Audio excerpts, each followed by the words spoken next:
Alright, hello everyone. So this lecture, under to ng Supernatural Psychology, my personal favorite.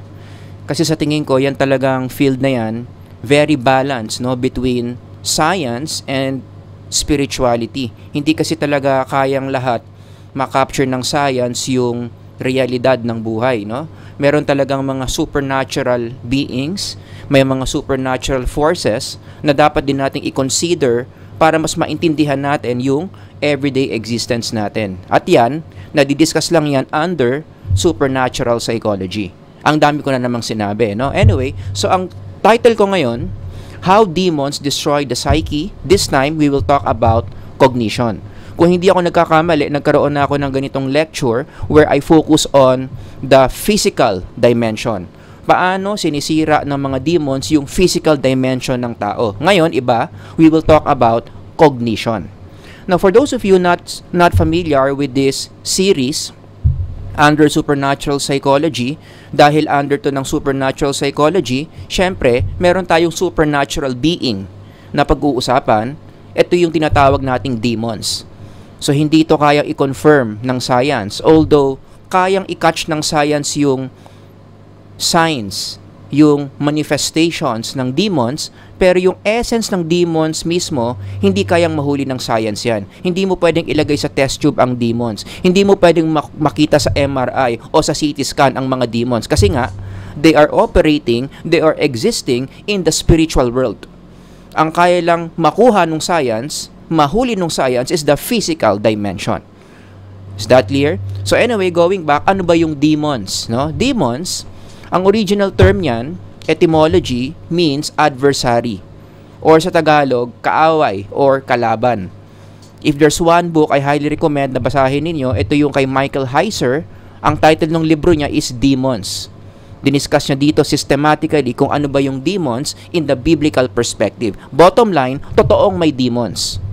And everyday demons influence everyday thinking, emotions, and actions ng mga tao tulad mo, tulad ko. Yan. Kaaway ang demons. Sino ang kaaway ng mga demons? These are spirit beings who hate God. So the ultimate God, the God of the Bible, marami siyang kaaway, maraming galit sa kanya, yun yung mga demons. Talagang ang dominant emotion nila towards God is none other than hate. Everybody say hate. Yan. Sa Tagalog, galit na galit sila kay Lord. And how do they express their hate towards God? Sinisira nila yung creation ni God. Kaya isa yan sa mga pinagkakaabalahan ng mga demons everyday, sirain natin isa-isa yung mga ginawa ni Lord. Siyempre kasama na dyan yung nature, kasama na dyan yung mga hayop, kasama na dyan yung kung ano-ano pang ginawa ni Lord in the physical world, in the physical reality. Pero ang number one sa listahan ng mga demonyo na gusto nilang sirain is human beings. Tanong, bakit? Because human beings are the creatures, creation of God, na pinaka binigyan niya ng favor. Gamitin ko na lang din yung word, pinaka-paborito ni Lord na creation would be human beings. Kaya nga 'di ba sabi sa Genesis, how are human beings different from other creatures? Tayo lang yung created in the image of God. Tayo yung top 1 na mahal ng Diyos in terms of His creatures. Kaya ang mga demonyo, yan yung unang gustong sirain. Human beings created in the image of God. Ano ang goal nila everyday? To murder human beings created in the image of God. Isa yan sa mga descriptions na binigay ni Jesus tungkol sa mga demonyo, diba? He was a murderer. Everybody say murder.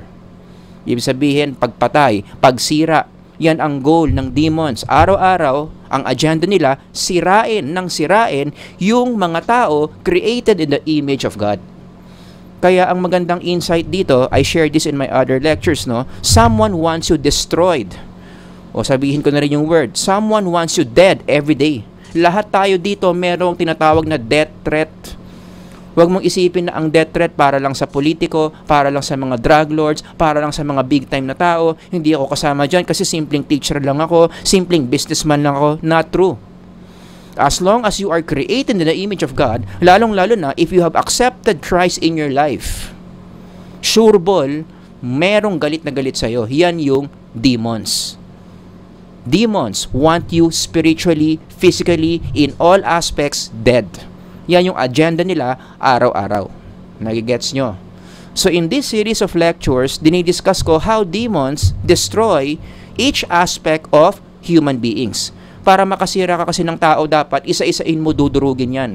Durugin mo yung physical dimension, cognitive, emotional, and social dimension ng tao para talagang mawasak, mamatay ang tao. Created in the image of God. In my previous lecture, nag-focus ako sa physical. In this lecture, ang focus natin is on cognitive. Paano ba sinisira ng demons yung cognitive aspect ng tao? Okay, so diretsahang sagot na, no? Pag sinabi mong cognitive in psychology, dito nanggaling yung word na cognition. Dito nanggaling yung majors na pinag-aaralan ng mga psych majors na cognitive psychology. Sino dito nag-cognitive psychology na or cog-psych for short? Yan, kung psych major ka, isa yan sa mga majors mo. Ano ang definition ng cognitive psychology? Isa sa mga pinag-aaralan dyan is how people or what people believe in. Marami mga subtopics sa cog-psych, no? Merong belief formation, merong thinking process, merong decision making, merong problem solving. Hanap na lang kayo ng libro on cog-psych. May kita nyo yun sa table of contents. But in this lecture, ang focus ko is belief. Pag pinag-uusapan natin, paano ba nabubuo ang paniniwala ng tao? Paano ang isang paniniwala ng tao nakaka-apekto sa kanya?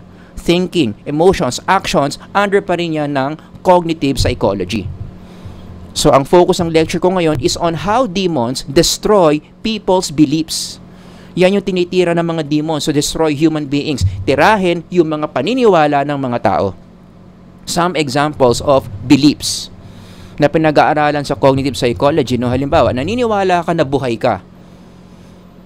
Kaya ka nga kumakain, kaya ka nga nag-iingat, 'di ba? Kasi naniniwala ka buhay kang tao. Ginagawa mo yung mga bagay na ginagawa ng mga taong buhay.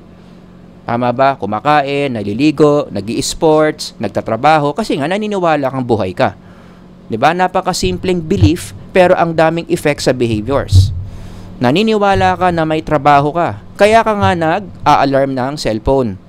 Ina-alarm mo ng 5 a.m. para hindi ka malate sa pasok mo na 7 a.m. Kasi naniniwala ka na may trabaho ka. Naniniwala ka na meron kang misis. Yan. Kaya ka nga nagtatrabaho kasi may pamilya kang tinataguyod. Kita ka ng pera para masuportahan mo yung needs ni misis. O, kaya rin, faithful ka sa relationship kasi hindi ka na single. Hindi mo nalilimutan na may misis ka. So kapag merong nagpo-flirt sa'yo, humihingi ng number mo, niyayaya kang mamasyal dahil alam mo, naniniwala kang may misis ka, iiwas ka. Diba? Kaya dapat yung paniniwala mo rin maayos, no? Para maging maayos din yung relationships mo, lalo na sa misis mo. And most importantly, kasama na rin dyan yung naniniwala ka na totoo si Lord. Dahil naniniwala kang may Diyos, anong ginagawa mo? Nagsisimba ka, nagbabasa ka ng Bible, nakikinig ka ng mga radio shows na tungkol kay Lord, nanonood ka ng mga YouTube videos na tungkol kay Lord to further strengthen your spirituality. Para mas maging malakas yung relationship mo kay Lord. Bakit mo ginagawa yun? Kasi nga, naniniwala ka na totoo si Lord. Totoong mahalaga si Lord sa buhay mo. Does that make sense? Lahat yan, ng examples ko dyan, under yan ng cognition. Pinag-aaralan yan sa cognitive psychology. Now, another thing about cognition, in the perspective of cognitive psychology, yan yung pinaka-powerful psychological force that affect our psyche. Mas makapangyarihan yan kumpara sa emotions, kumpara sa actions.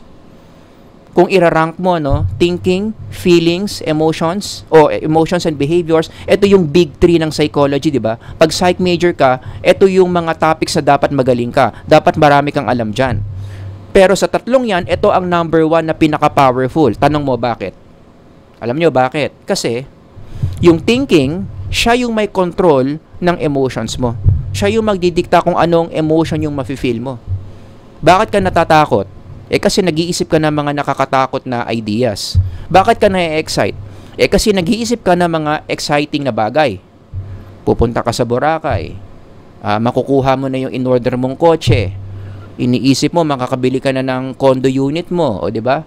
When your thoughts are focused on exciting things, exciting feelings appear. Saan nanggagaling yung emotions? Sa cognition. Ganun din sa actions. Marami kang mga bagay na ginagawa mo yan kasi nga naniniwala ka sa isang idea. Bakit ka pumapasok sa trabaho araw-araw? Kasi iniisip mo mahalaga ang magtrabaho. Cognition yon. Bakit nagiging mabuti kang parent sa 3 mong anak? Kasi naniniwala ka na ang isang mabuting parent, responsable dapat sa pagpapalaki ng 3 niyang anak. Nagigets nyo? Cognition dictates emotions. Cognitions dictate behaviors. Kaya among these 3, yan talaga ang pinaka-powerful. So going back to the spiritual realm, kaya nga yan yung gustong-gusto na tinitira ng devil. 'Di ba? Ng demons. Kapag nasira natin yung pag-iisip ng tao, ano mangyayari? Masisira din yung emotions, masisira din yung actions ng tao. Kaya dito sa 3 yan, pinaka-tinatarget ng demons na sirain would be a person's cognition. Kaya rin, mag-side comment lang ako, no? Mapapansin nyo, ang Bible, it's a book about cognition. Huwag nyo lang kasi tignan yung Bible as a series of do's and don'ts eh. Ano ang gusto at ayaw ni Lord. Although totoo naman yon, but don't miss the idea. The Bible teaches you how to think right. Correct thinking. Basahin mo yung mga different passages in the Bible. Ang dami-dami dyan, instructions on how to think the right way. Paano dapat ang tamang pag-iisip sa buhay, tamang pag-iisip sa pakikitungo sa ibang tao, tamang pag-iisip towards God. Paano ka dapat mag-isip tungkol sa kamunduhan? Yan, lahat yan tinuturo sa Bible.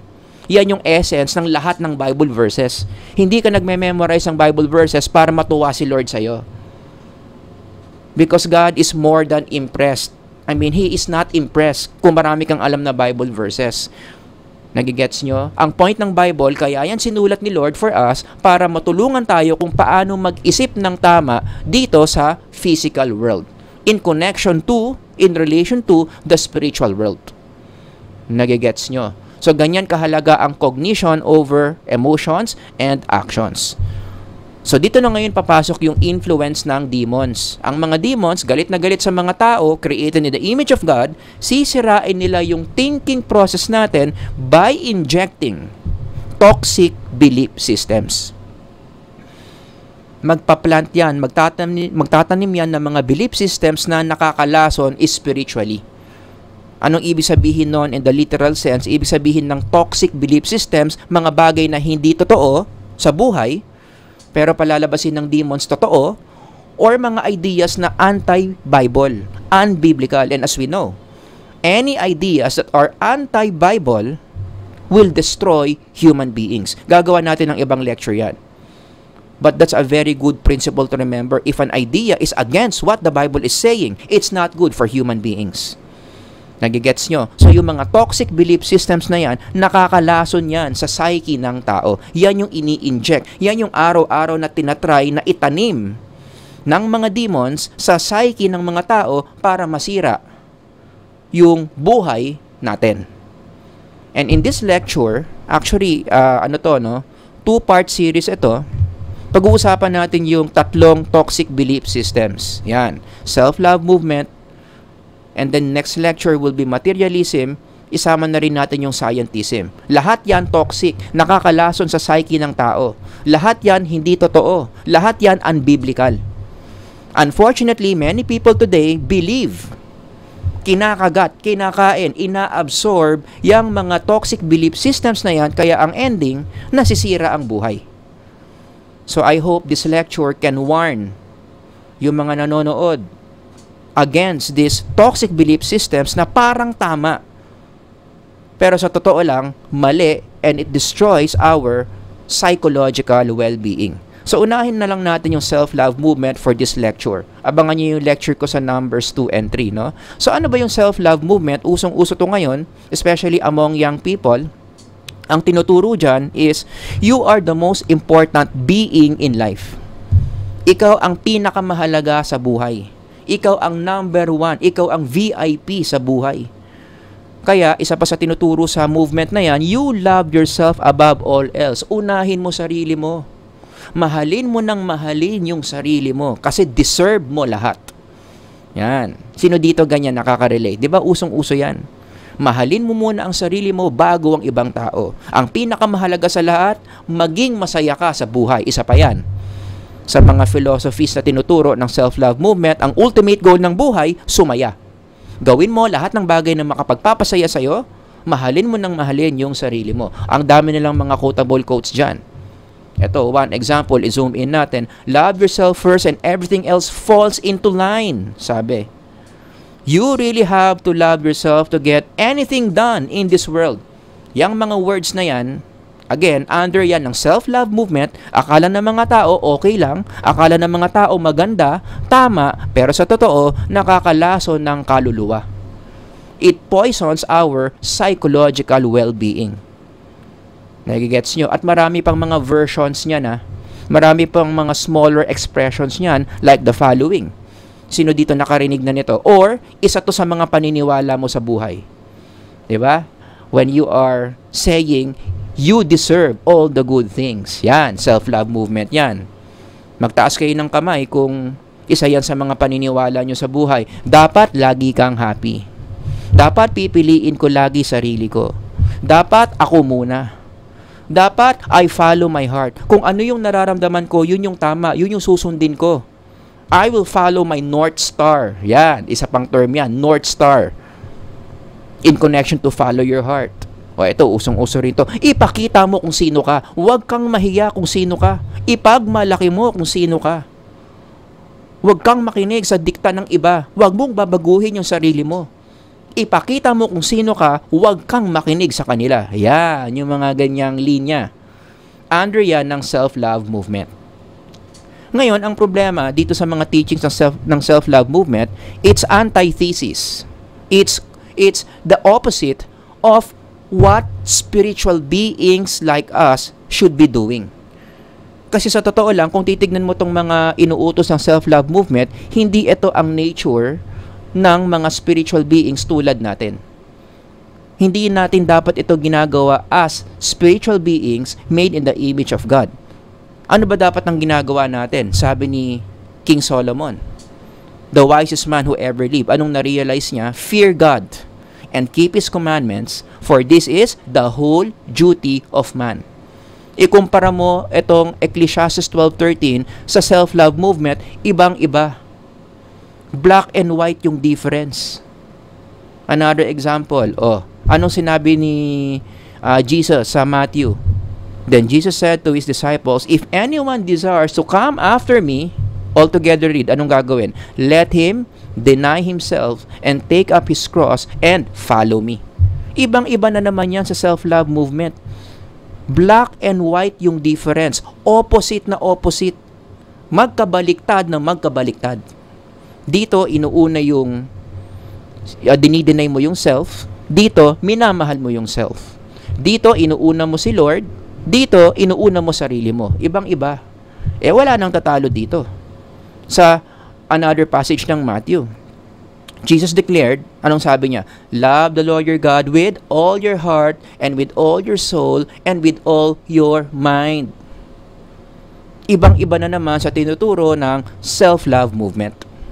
Basta ang bottom line lang, no, if I'm going to summarize those three passages, itong Ecclesiastes and then dalawang passages sa Matthew, ang bottom line, as spiritual beings, ganito dapat yung pattern ng everyday living natin. We dedicate ourselves to the God who created us, to the service of other people. Last priority natin, yung sarili. In fact, even Jesus said here, no, we deny ourselves. We don't love ourselves, but we deny ourselves. God, and then serve others, love others, and then we deny ourselves. Kung ikukumpara mo ulit yan sa self-love movement, magkaiba. Basahin mo yung sinabi ni Jesus dito, basahin mo yung mga sinasabi ng mga naniniwala sa self-love movement dito. It's a very big contrast. Magkabaliktad na magkabaliktad. Now, it's up to you at sana piliin mo yung tama. Alin dyan yung pipiliin mo? Alin dyan yung ia-apply mo sa buhay mo?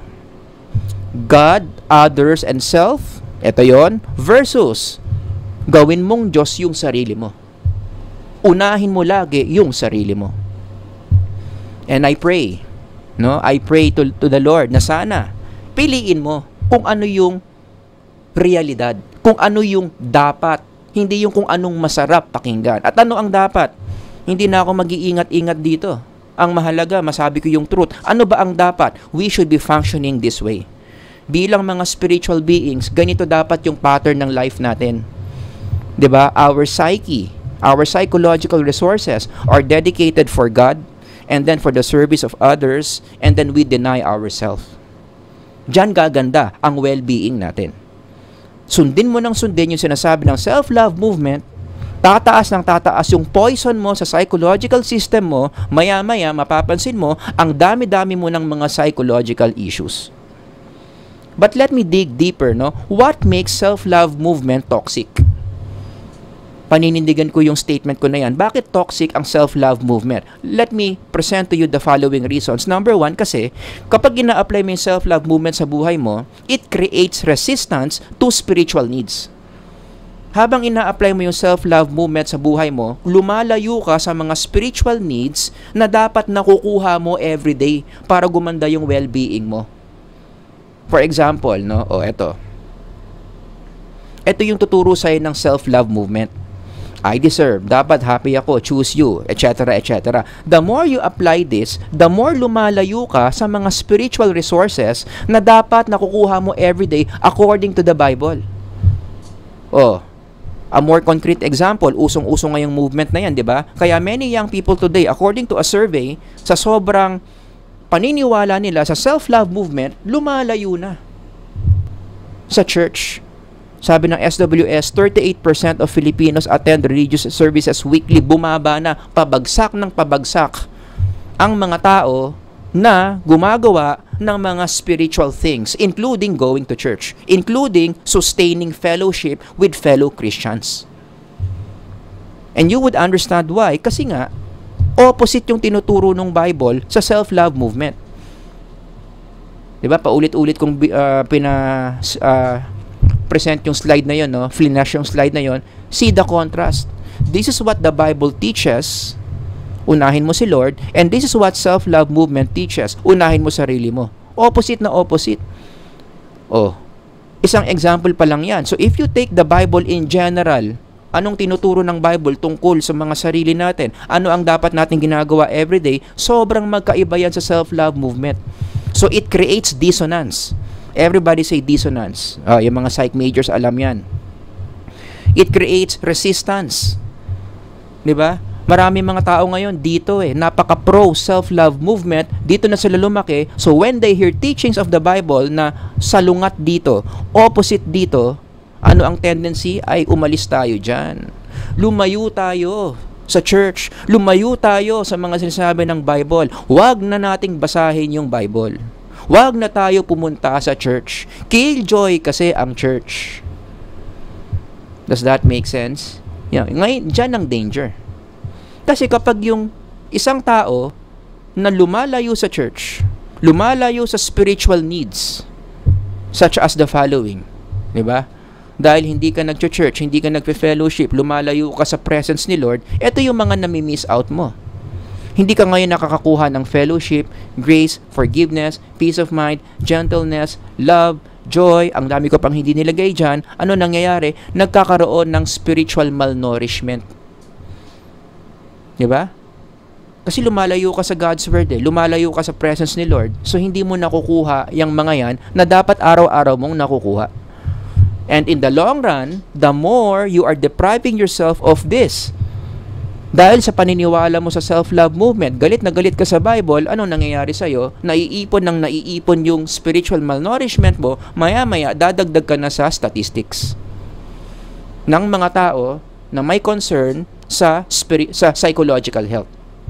At ito, pataas ang pataas yung numbers, regardless whether you're male, you're female, as time goes by, tumataas ang mga mental health issues. And one of the reasons, of course, I would say, many young people today are moving away from activities that supposedly, yun dapat yung magbibigay sa kanila ng mga spiritual needs na yan. So, nagkakaroon ng spiritual malnourishment, ito na yung nagiging effect. Number two, another reason why self-love movement is toxic is because it destroys the future marriages of young people today. Alam ng demons yan na isa sa mga high contributor sa magandang well-being ng tao would be marriage. That's why in the Bible, marriage is so special. Marriage is treated so holy. Dapat pinoprotektahan ng marriage. So sirain mo yung marriage ng isang tao, sure ball, wasak din yung spiritual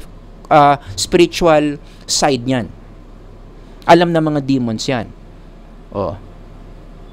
Now, papaano ang self-love movement nakakasira ng marriage? Let me explain. Ganito kasi yan.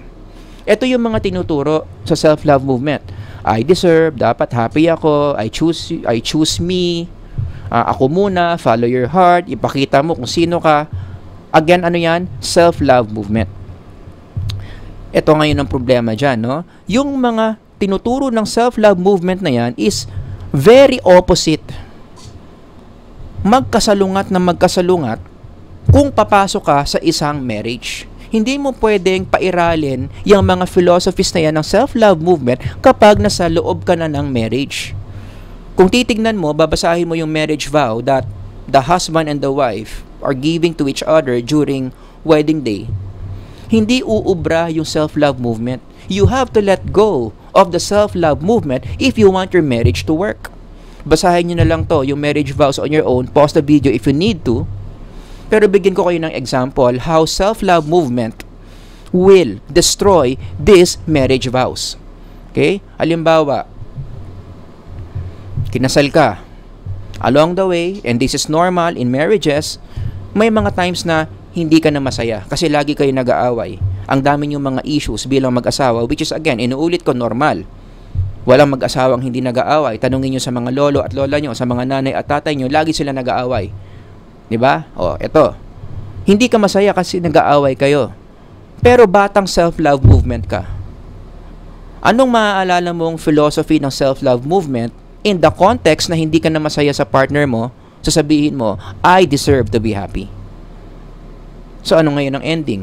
Yung partner ko, iniinis ako, I deserve to be happy, at hindi yun yung partner ko, maghahanap ako ng ibang source ng happiness ko, which is hindi yung partner ko. So, lalakas yung loob mo ngayon na walk away from marriage. Nagigets nyo? Another example. Pagod na akong mahalin ka. Minsan, ano yan mafe-feel mo talaga yan Mafe-feel mo sa marriage yan. No matter how hard you try to make the relationship work, lagi pa rin kayong may issue, which is again, normal part of marriage. May mga times na mapapagod ka. Diba? May mga times feeling mo, ikaw na lang yung bigay ng bigay. Ngayon, kapag naramdaman mo yan sa marriage, maaalala mo na naman yung self-love movement, anong tinuro sa'yo, dapat pinipili mo yung sarili mo. Ikaw muna. Yan. So, anong logic nun? Pagod na akong mahalin ka, binigay ko naman lahat, ganyan ka pa rin, wala na akong pasensya sa'yo, pipiliin ko muna yung sarili ko. Diba? Umakit ka na ng Baguio. Nagsama ka pa ng friend para kausapin sa Baguio. Ang kinausap mo yung friend mo, imbis na yung asawa mo na pag-usapan nyo yung problema. Diba? May mga times sa marriage, mafe-feel mo, hanapin ko muna sarili ko, gusto mo munang mag-isa. Ayaw mo munang makita yung partner mo. Ayaw mo na siyang makita. In fact, ano na namang ituturo sa'yo ng self-love movement? Ay, tama yan. Follow your heart. Kung yan ang dinidikta ng puso mo, hanapin mo muna sarili mo.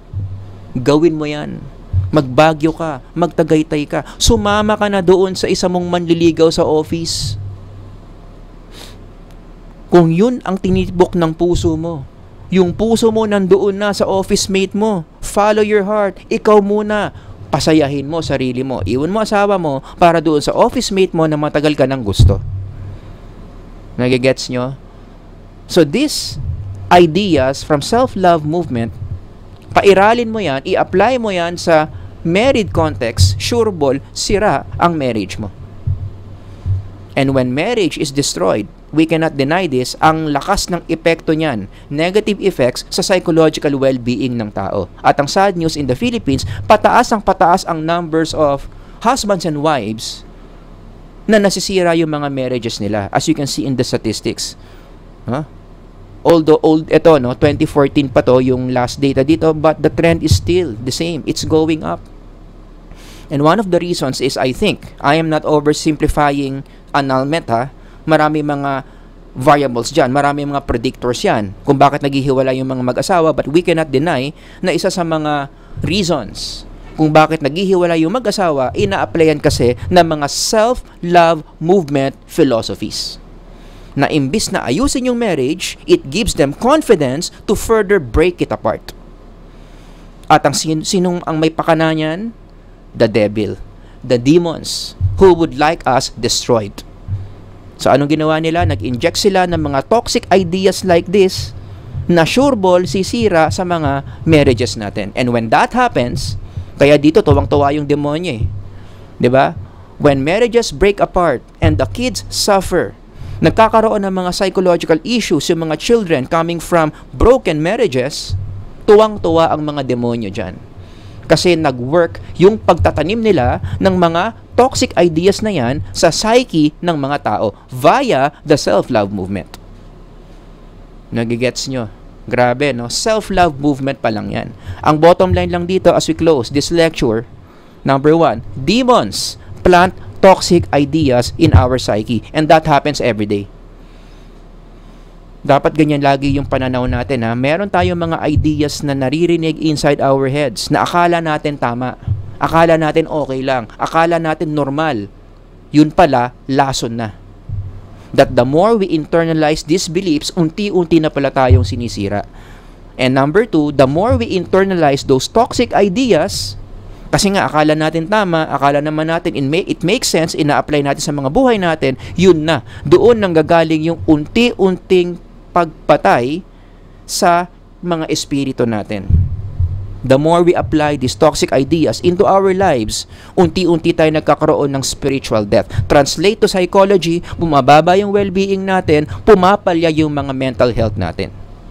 Maya-maya anxious ka na, maya-maya depressed ka na, maya-maya naghahanap ka na ng therapist, maya-maya ayaw mo na yung buhay mo, may mga naiisip ka ng gawin para saktan yung sarili mo, yun na yun, yung spiritual death na nanggaling sa mga toxic ideas na in-internalize mo ng in-internalize.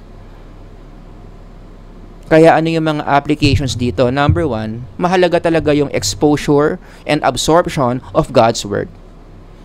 Di ba sinabi ni St. James yan, no? Anong dapat natin gawin sa mga demons? Huwag natin i-internalize. Huwag natin kaibiganin yung mga demonyo sa pamamagitan ng pag-apply ng mga sinasabi nila sa buhay natin. No, what should we do? Resist the devil, and he will flee from you. Draw near to God, and he will draw near to you. Yan ang dapat gagawin. How do you apply this passage? Expose, absorb God's Word. Dapat parte yan ng lifestyle mo. Nagbabasa ka ng Bible, nagme-memorize ka ng mga biblical passages para ma-differentiate mo kung ano yung tama na katuruan sa maling katuruan. Parang pera lang yan eh. The spiritual world, merong mga spiritual ideas na original from God, may mga spiritual ideas na peke, nakakalason from the devil. Diba? In the physical world, ang magandang example dyan, that's how you differentiate what's original from what's fake. Alam ng Bangko Sentral to, no? Paano ang training? Para malaman mo kung ano ang original, ano yung fake, dapat super kabisado mo yung original. You start with that. Alam na alam mo, master na master mo kung ano yung original na pera. Para darating yung point na kahit anong bigay sa'yo ng pekeng pera, isang tingin mo pa lang, isang hawak mo pa lang, isang amuyan mo pa lang, alam mong peke yung pera. Ganon din sa spiritual world, sa psychological world. If you want to spot false ideas na pinapakalat ng mga demonyo, dapat master na master mo yung mga original ideas coming from God. Alamin mo muna kung ano yung mga tamang teachings about life para mahuli mo yung mga maling teachings na pinapakalat ng mga demonyo that aim to destroy you psychologically. Nagigets nyo? Yun na nga, no? Based on this lecture, isang example ko dito, pekeng idea from the devil na mukhang tama would be the self-love movement. And then number 2, no? Screen, devil ideas na dapat alam mo, makatch mo. Actually, yung number 2 in connection to number 1. Kapag na-expose ka na, na-absorb mo na yung God's Word, Hulihin mo kung ano yung mga maling ideas coming from the devil. And when you spot that, oops, alam ko, sureball ako, galing to sa devil, anong gagawin mo? Huwag mong i-apply sa buhay mo, i-expose mo yung maling idea na yan so that you can help people prevent those ideas. Kaya ako nga ginawa rin tong lecture na to. Kasi marami talagang mga ideas galing sa devil na it looks so legit. It looks so right. It sounds so right. Because it's the norm. Hindi mo isipin na mali pala yung katuruan na yun. Pero sa totoo lang, kung i-apply mo yung God's Word sa mga ideas na yan, huling-huli mo yung lason na mali yung tinuturo ng ideas coming from the devil. Kaya kapag na-master mo na yung God's Word, hulihin mo yung mga maling ideas na yan, huwag mong i-apply sa sarili mo, i-expose mo yan para hindi na i-absorb ng iba pang mga tao. And again, in this lecture, ano yung isang example ko dyan? Ideas coming from the devil, the self-love movement. It sounds so real. It sounds so right, di ba? Yung mga nanonood dyan, basahin nyo to. Mahalin mo pang lalo ang iyong sarili sa mga panahong pakiramdam mo ay hindi ka mahal. Di ba? Ng taong mahal mo. Typo pala to, hindi ko napansin. Unahin mo munang mahalin ang sarili mo bago ka magmahal ng ibang tao. Yan, yung mga ganyan, parang iisipin mo, wala namang mali dyan kasi nga, na-condition ka na ng devil to think na ito tama. Pero sa totoo lang, dig deeper, compare this to what God is saying. Maling-mali. Kaya nga lang, because many people think that these ideas are right, ina-apply nila yan everyday. Ina-apply nung Monday, ina-apply nung Tuesday, Wednesday, Thursday, Friday, Saturday, Sunday. Anong expectation natin? Next month, may struggle na yan spiritually. Na-anxious na yan. May depression na yan. Naghahanap na yan ng therapist. Naghahanap na yan ng antidepressant. Diba? Kaya naalala ko yung sinabi ni Solomon about this May mga bagay sa mundo akala natin okay lang. Akala natin tama. Hindi mo iisiping mali. Pero sa totoo lang, it kills you every day. Such as the self-love movement. At marami nabibiktima ngayon yan. Diba? There is a way that seems right to a man, but in the end, it's the way of death. Unti-unti kang nilalason at pinapatay ng self-love movement without you knowing it. And I hope this lecture nakatulong sa pag-expose ng self-love movement kung paano to ginagamit ng devil, ng demons, to destroy us, human beings. Abangan nyo yung next lecture ko Sa next lecture ko, a little bit of a preview, i-discuss ko yung materialism and scientism. These are also two ideas na akala ng marami, tama, okay lang, walang mali dyan. In fact, maganda pa nga yung dalawang yan. Pero sa totoo lang, it's the way to death. Kaya marami mga tao ngayon namamatay spiritually because they keep on applying materialism and scientism. Abangan nyo yan sa next lectures ko. Alright? So kung meron kayong mga tanong, comments, I'm sure marami, lalo na mga negative reactions dyan, ilagay nyo lang dyan sa comment section. Until the next lecture, Sir Howard here. Sana marami kayong natutunan. God bless everyone. Bye-bye.